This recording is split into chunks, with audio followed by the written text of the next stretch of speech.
કયો જાવે.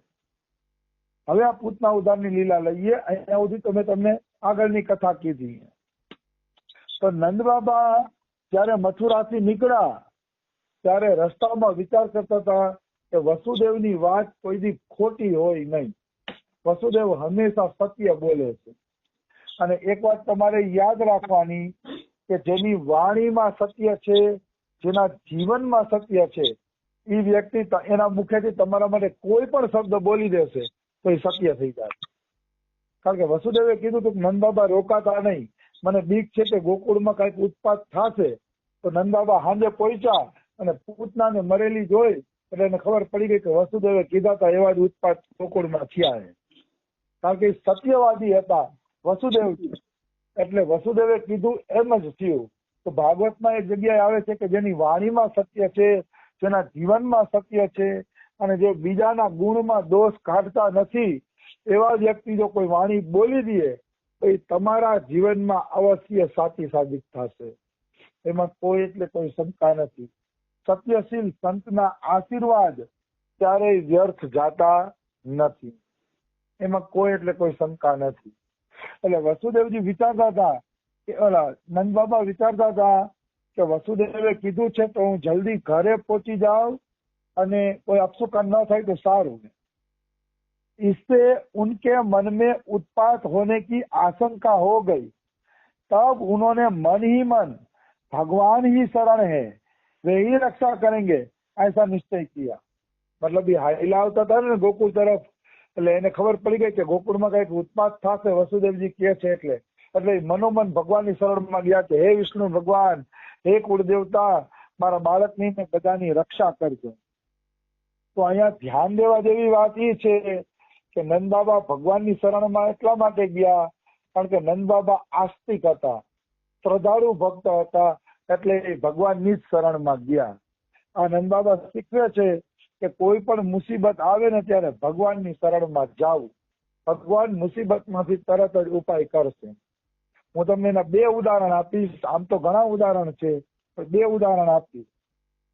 કે જયારે ઇન્દ્રએ અતિશય વરસાદ વરસાવ્યો ગોકુળ ઉપર ત્યારે બધાય વ્રજવાસીને ધન્ય છે, બધાય વ્રજવાસી નંદ બાબાના દરવાજે ગયા અને કૃષ્ણની શરણમાં ગયા કે કૃષ્ણ, તારા કહેવાથી અમે ઇન્દ્રની પૂજા બંધ કરી છે, તો હવે રક્ષા પણ તારે જ કરવાની છે, અમે તો તારી શરણમાં આવી ગયા છીએ.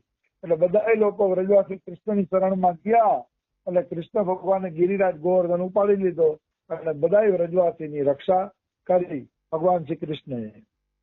અનેકો પ્રસંગ છે આવી શરણાગતિના. જયારે જયારે અઘાસુર આવ્યો, બકાસુર આવ્યો, બધા લોકો કૃષ્ણની શરણમાં જતા. ત્યારે અઘાસુર આવ્યો તો અજગરના રૂપમાં કૃષ્ણને મારવા માટે. તો અઘાસુર મોઢું ફાડીને બેઠો ને તો ઓલા ગોવાળિયા કે હાલો હાલો, આ તો નવી ગુફા છે, આપણે અંદર જઈને ગુફા જોઈ આવી. તો એક છોકરો શું કહે છે, મને તો અજગર જેવો લાગે છે કે આપણે ઝાંસી તો કે આપણે આ મારી નાખશે. બીજો છોકરો શું કહે છે, ગોવાળિયો કે રેવા દે, અજગર બજગર હશે તો આપણો કાનુડો નથી કે કાનુડો એને પૂરો કરી નાખશે, બીવા જેવું કઈ નથી, હાલો એ કે. એટલો એને કાનુડા ઉપર વિશ્વાસ હતો કારણ કે નજરે જોતા હતા ને, બકાસુરને મારતા હતા, રાક્ષસોને મારતા હતા, નજરે જોતા હતા. એટલે બધાને વિશ્વાસ બેહી ગયો હતો કે કાનુડો ભેગો છે તો કોઈ આપણો વાળ વાંકો કરી શકશે નહીં. એક વખત શું થયું, ગોવાળિયાઓની જંગલમાં ગયા ને તો જંગલમાં આગ લાગી છે.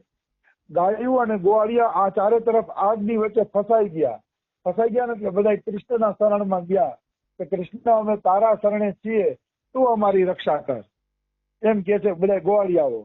તો કૃષ્ણ શું કહે છે, આંખ બંધ કરો એટલે તમારી રક્ષા થઈ જશે. પણ જો એ સમયમાં આંખ બંધ કરવી એ પણ એક બહુ મોટી વાત છે. ચારે તરફ અગ્નિ બળે છે, કૃષ્ણ કહે છે આંખ બંધ કરી દો, તેને આંખ બંધ કરી દીધી. આવી શરણાગતિ ગોવાળિયાઓની હતી કાનુડાની અંદર. તો બધાએ આંખ બંધ કરી ને તો કૃષ્ણ ખોબામાં લઈને બધી અગ્નિને પી ગયા. એને અગ્નિપાન લીલા કહે છે કે કૃષ્ણ ભગવાન અગ્નિનું પાન કરે છે. ફોટા તમે નેટ ઉપર જોઈ શકો છો, ગીતા પ્રેસમાં સરસ આપ્યા છે. આમાં અગ્નિપાનનો એમાં છે ને અગ્નિપાનનો ફોટો. હા, દાવાનલ કયો, અગ્નિપાન કયો, અગ્નિપાન કરે છે ભગવાન કૃષ્ણ.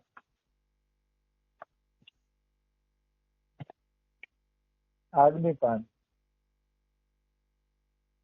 મતલબ બધી અગ્નિ પી જાય છે અને પછી ગોવાળિયાઓ આંખ ખોલે છે તો ગોવાળિયાઓ સુરક્ષિત જગ્યાએ હોય છે.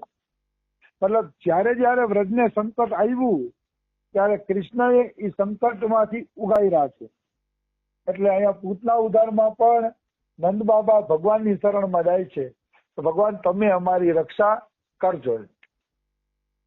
બીજી બાજુ કંસને ખબર પડી ગઈ કે નંદ બાબાના ઘરે બાળકનો જન્મ થયો છે એટલે ઓલો ચાણૂર હતો ને જે કંસનો મંત્રી ચાણૂર એને એમ કીધું કે નંદ બાબાના છોકરાને મારવા માટે સેના મોકલતા નહીં, કારણ કે નંદ બાબાએ કેટલી લોકચાહના પ્રાપ્ત કરેલી છે.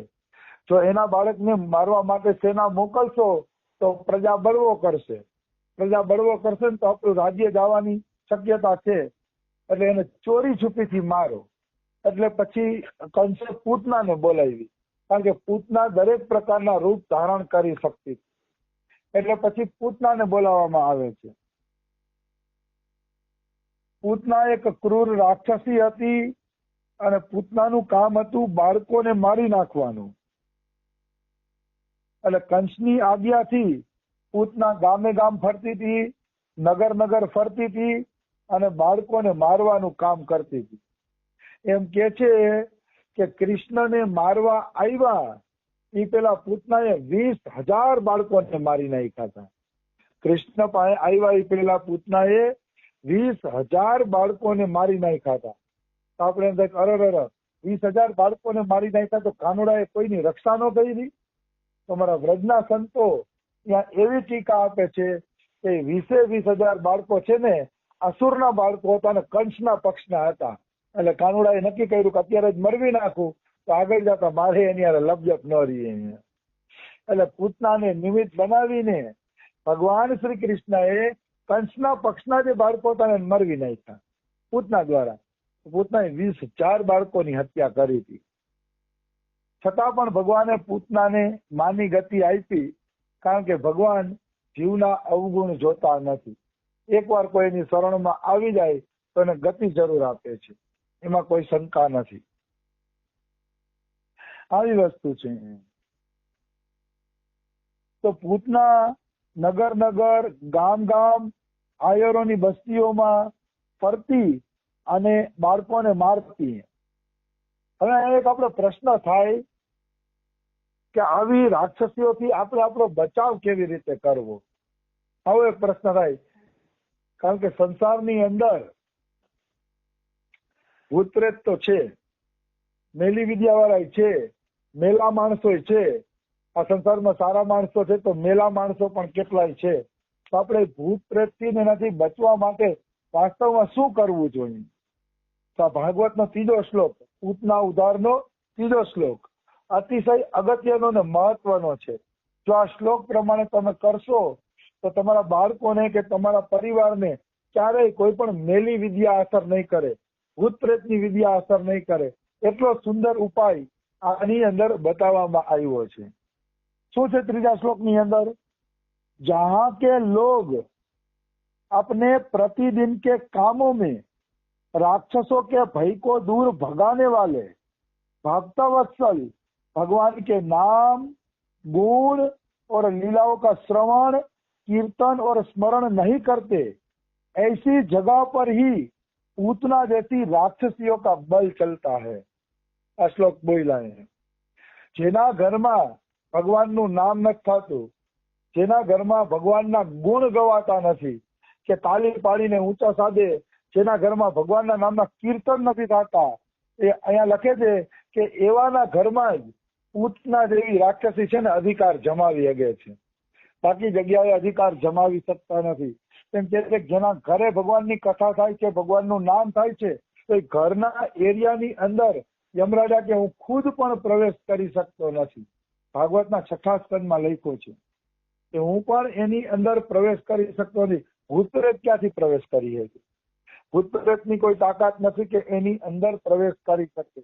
તો ભગવાનના નામ કથા કીર્તન આપણા ઘરમાં પ્રતિદિન થવા જોઈએ. આવી વસ્તુ છે. નહીતર પૂતના જેવી રાક્ષસી તમારા ઘરમાં જરૂર અસર કરશે. જેના ઘરની અંદર ભક્તિ નથી થતી, મંદિરો પણ ધૂળ ખાતા હોય છે, પછી એવી જગ્યાએ આવા અપશુકન આવવાની શક્યતા રહે છે. કોઈ એમ કે ચાલો અમને પેલા કીર્તન નહોતા કરતા અને થોડી ઘણી તકલીફ આવી ગઈ તો હવે શું કરવું? તો એનો ઉપાય છે કે હવે જો એ કીર્તન ચાલુ કરી દેશે તો જો એની શ્રદ્ધા પાકી હશે, વિશ્વાસ પાકો હશે, તો ધીરે ધીરે ધીરે એના અમંગલો દૂર થઈ જશે અને અશુદ્ધિ બધી વહી જશે. એટલે જાગ્યા ત્યારથી સવાર અઠવાડિયું માનો ઘર સાફ નથી કર્યું, તમે ક્યાંય બારે ગયા છો તો પછી બારેથી આવીને ઘર સાફ કરવા માંડો એટલે ધીરે ધીરે સાફ થઈ જાય. પહેલે દિવસે 50% ધૂળ નીકળે, બીજે દિવસે વાળો એટલે 75% નીકળે, પછી અઠવાડિયું ગયો એટલે પાછું હતું એવું ઘર થઈ જશે. એવી જ રીતે માનો પેલા ભજન નથી કરતા અને કોઈ ઘરમાં અશુદ્ધિ આવી ગઈ છે તો તમે ભજન કરવાનું ચાલુ કરી દો. ભજન કરશો ભગવાનનું તો ધીરે ધીરે ધીરે ધીરે એ બધી અશુદ્ધિ તમારા ઘરમાંથી નીકળી જશે, કોઈ અશુદ્ધિ રહેશે નહીં. આવી વાત છે. તો ત્રીજો શ્લોક મેં તમને સમજાવ્યો. પછી કહે છે પૂતના આકાશ માર્ગેથી ચાલી શકતી હતી, ઈચ્છા અનુસાર રૂપ બનાવી શકતી હતી.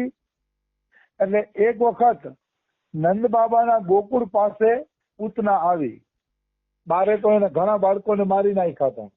હવે એને ખબર હતી કે નંદ બાબાના ઘરે પણ એક બાળકનો જન્મ થયો છે, એટલે એ બાળકને મારવા માટે પૂતના આવી. પૂતના આવીને એટલે પૂતનાએ શું કર્યું, સુંદર યુવતીનું રૂપ ધારણ કર્યું અને ગોકુળની અંદર ઘૂસી ગઈ. પછી પૂતનાનું વર્ણન છે કે કેવી સુંદર લાગે છે, પણ એ કઈ વર્ણન જરૂરી નથી. ચોટલામાં ફૂલ ગૂંથેલા છે ને વેણી ગૂંથેલી છે ને એવું સુંદર રૂપ ધારણ કરીને ગઈ પૂતનાએ. वह अपनी मधुर मुस्कान और कटाक्ष पूर्ण चितवन से व्रजवासियों का चित्त चुरा रही थी.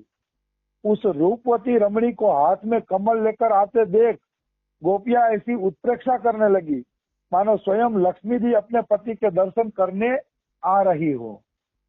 આ શ્લોક અગત્યનો છે અને આમાં આચાર્યો સરસ મજાની ટીકા પણ કરે છે આ શ્લોકની અંદર કે પૂતનાએ સુંદર રૂપ ધારણ કર્યું છે અને હાથમાં લક્ષ્મીની જેમ કમળ લઈ લીધું છે અને આમ કમળને ફેરવતી ફેરવતી પૂતના ગોકુળમાં આવી હતી. તો પૂતના આ રીતે ગોકુળની અંદર ઘૂસે છે ને તો વ્રજવાસીની ગોપીઓ એમ કે ઓ આજ તો આપણા લાલાના દર્શન કરવા માટે જાણે લક્ષ્મીજી આવતા હોય એવું લાગે છે. ગોપીઓ તો બિચારી ભોળી હોય ને, એને થોડે કોઈના કપટની ખબર પડે. અહીંયા એને પૂતનામાં લક્ષ્મીજી દેખાય છે. એટલે આચાર્યો એવી ટીકા કરે છે કે જેના મન નિર્મળ હોય છે ને એને કોઈ દી કોઈ ઉપર છે ને શંકા નથી થતી. નિર્મળ મન વાળો વ્યક્તિ છે ને બધામાં વિશ્વાસ ઝડપથી કરી લેશે. આ નિર્મળ મનની ઓળખાણ છે. તો ગોપીઓના મન નિર્મળ હતા. ગામડાની ગોપીઓ હતી, એને બીજી શું ખબર પડે, થોડા ભાવની ગોપીઓ હતી. એટલે એને એમ થયું હો આજ તો આપણા લાલાના દર્શન કરવા જાણે લક્ષ્મીજી આવ્યા હોય ને એવું લાગે છે, એમ ગોપીઓ બોલવા માંડી બધી. એટલે કોઈ પૂતનાને રોકી નહીં, કારણ કે બધામાં ગોપી લક્ષ્મીજી જ દેખાતા હતા. એને કોઈને એવું નહોતું કે આ કોઈ રાક્ષસી કે એમ છે. આવી વસ્તુ છે. પૂતના બાળકો કે લીએ ગ્રહ કે સમાન થી. જેમ શનિ ગ્રહ કેમ માણસને નડતો હોય, શનિ નડે ને એમાં શનિ દેવી હતી. બાળકો માટે તો જાણે શનિ ગ્રહ જ હતી. પૂતના જેને પકડે ની બાળક મરી જ ગયો માની લ્યો, કારણ કે એ પોતાના સ્તન ઉપર ઝેર લગાડીને આવતી અને ઝેર વાળું દૂધ પીવડાવી દે ને એટલે પટ કરતું બાળક મરી જતું. એટલું તો એનું તીવ્ર ઝેર હતું પૂતનાનું. એટલે આ ગ્રહ સમાન હતી. वह इधर उधर बालकों को ढूंढती हुई अनायासी नंद बाबा के घर में घुस गई. આજુબાજુમાં પૂછે છે કોઈના ઘરે બાળકનો જન્મ થયો છે. આજુબાજુમાં પૂછે છે કે કોઈના ઘરે બાળકનો જન્મ થયો છે. પૂછતા પૂછતા કોકે કીધું કે નંદ બાબાના ઘરે બાળકનો જન્મ થયો છે. એટલે પૂતના નંદ બાબાના ઘરમાં ઘૂસી ગઈ.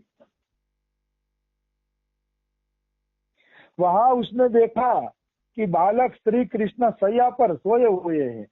भगवान सुता था आरामથી, કારણ કે ભગવાનને કોઈ ભય હતો નહીં. ભગવાન ભયના પણ ભય છે. ભય પણ ભગવાનથી ભય ખાય છે. એ ભગવાનને વળી શેનો ભય હોય? તો ભગવાન શ્રી કૃષ્ણ પથારી ઉપર સુતા था. परीक्षित, भगवान श्री कृष्ण दुष्टों के काल है, परंतु जैसे आग राख की ढेरी में अपने को छिपाए हुए हो, वैसे ही उस समय उन्होंने अपने प्रचंड तेज को छिपा रखा। भगवाने गीताजीમાં કીધું છે કે હું જયારે મનુષ્ય બનીને ધરતી ઉપર આવું ને એટલે યોગ માયાથી છુપાઈને રહું છું। યોગ માયાનો એવો